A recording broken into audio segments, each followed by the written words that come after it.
Ci troviamo in una stanza del Grand Hotel a Roma a parlare con Sylvester Stallone, che si trova in Italia per la presentazione del suo ultimo film, Paradise Alley, La Taverna Paradiso. Mr. Stallone, la prima domanda è questa. Ma è davvero Stallone il suo vero nome? Is really Stallone your last name? Yeah. Lei sa quello che significa in italiano? Do you know what it means in Italian? Stallion. I heard it means horse, race horse or something like that. Stallion. Stallion. Well, I used that in the movie, the Italian Stallion, which is Rocky's name. So it was nice. The first name, Sylvester, is very strange in America, and many people would make fun of my name.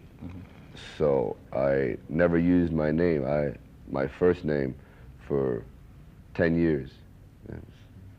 Piuttosto che il cognome Stallone è strano il nome Sylvester, che è un nome piuttosto inconsueto negli Stati Uniti. Tutti quanti mi prendevano in giro e negli ultimi 10 anni non l'ho usato mai. Ma quando lei era un bambino la prendevano in giro a scuola anche per Stallone, when you were a child. Did your school friends make fun of your last name too, of Stallion too?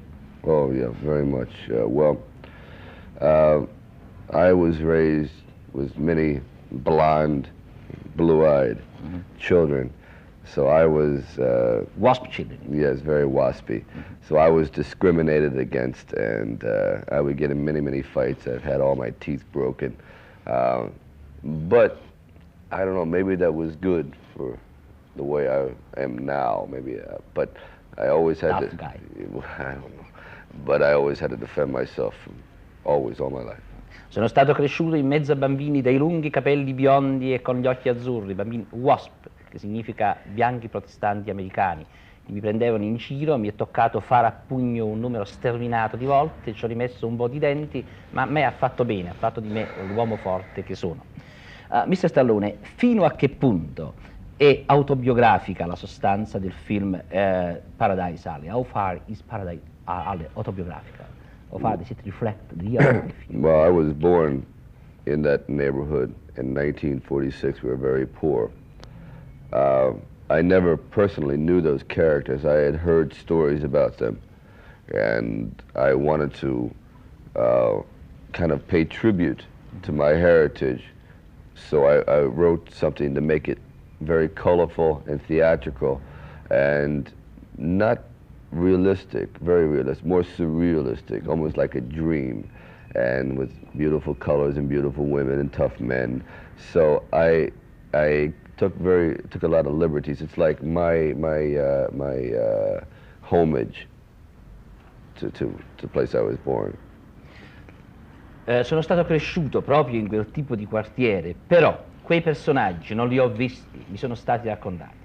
Allora li ho voluti ricostruire come per fare un omaggio alla eredità che avevo addosso, e li ho ricostruiti non in un modo realistico, ma in un modo un tantino surrealistico, bellissimi colori, belle facce tagliate bene, per dare un'idea di ciò che poteva essere quel tipo di ambiente nel quale io stesso sono stato cresciuto.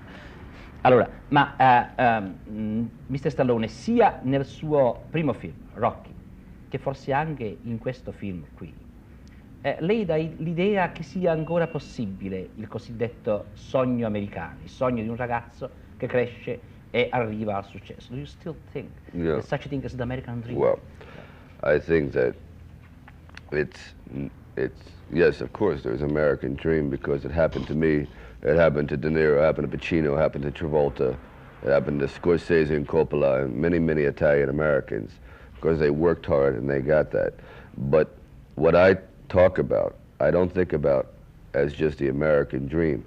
The story I'm writing for is all people who still have a freedom of their mind, free will to do whatever they want, to pursue whatever dream they have. So I wouldn't just give America all the credit, I would give it to the world. I wrote it for as much for Italy as I did for America, much for France and Germany and Russia, everything. It's the universal dream.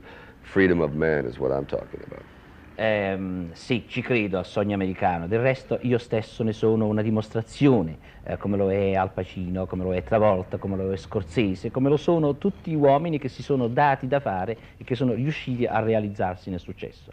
Però non direi che è proprio un sogno americano. Qualsiasi uomo libero, e mio è un tributo a un uomo di libera iniziativa, riesce in qualsiasi paese poi riuscire a conseguire questo successo. Ma perché c'è questa moda o questo successo degli italiani? Why do so many Italians in the movie industry, in the show business in America, and why so much success with them? Well, you made the names one moment ago, De Niro and Coppola. Right. It seems that they have the ability to be very dramatic. They look mysterious, and they have what I call real soul, and the audience can identify with that. On the street, we may look like regular, ordinary people, but on the screen, they're able to project all the feelings of man and the emotions. And I don't know why, but I think the Italians are naturally gifted.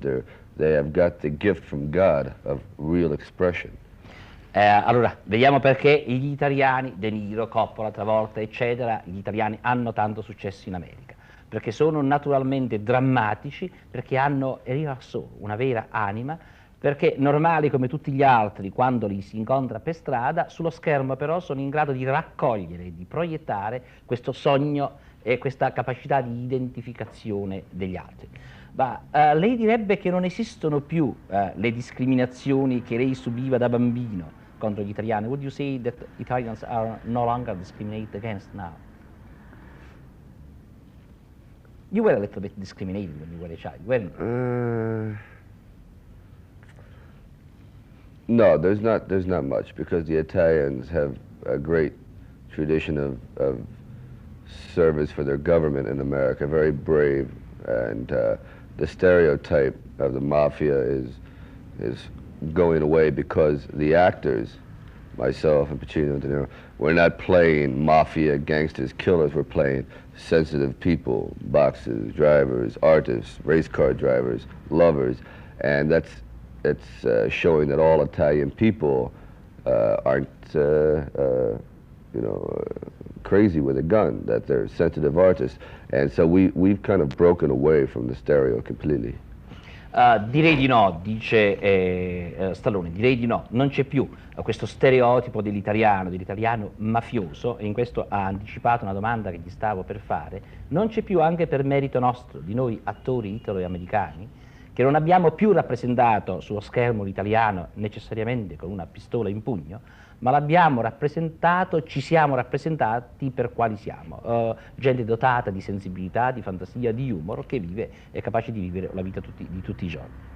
Mr. Stallone, io ho per le mani questo giornale americano, e il giornale americano che noi leggiamo in Europa, Herald Tribune di pochi giorni fa, con un articolo che ha un titolo significativo: Gli americani assurdi. È un articolo che si riferisce a Ionesco, il commediografo francese rumeno, il quale è andato in America e ha detto: gli americani non fanno altro che parlare male dell'America. The French Romanian, I told you before, the French Romanian actor. Poi ve lo spiego. Ecco, e perché gli americani si divertono tanto a parlare male dell'America? You see, first of all, this is an absurd man. This is a man who writes absurd plays, and he says absurd things. He didn't go and talk to the Americans. It's as though I came over here and talked to just the ambassadors of the jet set and asked them what are the problems with Italy. They would give a very shallow point of view. This man here, if he would go and talk in neighborhoods and say America is no good, they would pick him up and put him in a trash can, you see. This is unfair, because this man doesn't live with Americans. He's not an American, and he's crazy.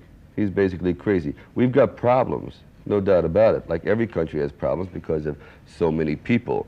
But it's unfair to say the absurd Americans. You know what? It's an absurd universe. But it's the only one we have, so we love it. Allora, la risposta è questa. Ionesco, ho dimenticato di dirlo prima, è uno degli autori del cosiddetto teatro dell'assurdo. E Stallone, che evidentemente lo sa, ha preso i giornali in mano e ha detto si tratta di un uomo assurdo che scrive dei drammi assurdi e fa delle osservazioni assurde. Grazie tanti, ha chiesto a pochi snob americani cosa ne pensano dell'America e quelli ne hanno parlato male. È come se io interrogassi qualcuno della Jet Society italiana sull'Italia, ne avrei le notizie più catastrofiche. L'America è grande, l'America ha molti problemi, ma se Ionesco avesse fatto questa stessa domanda a qualche persona semplice del sobborgo americano, l'avrebbero preso e buttato nel secchio dell'immondizia.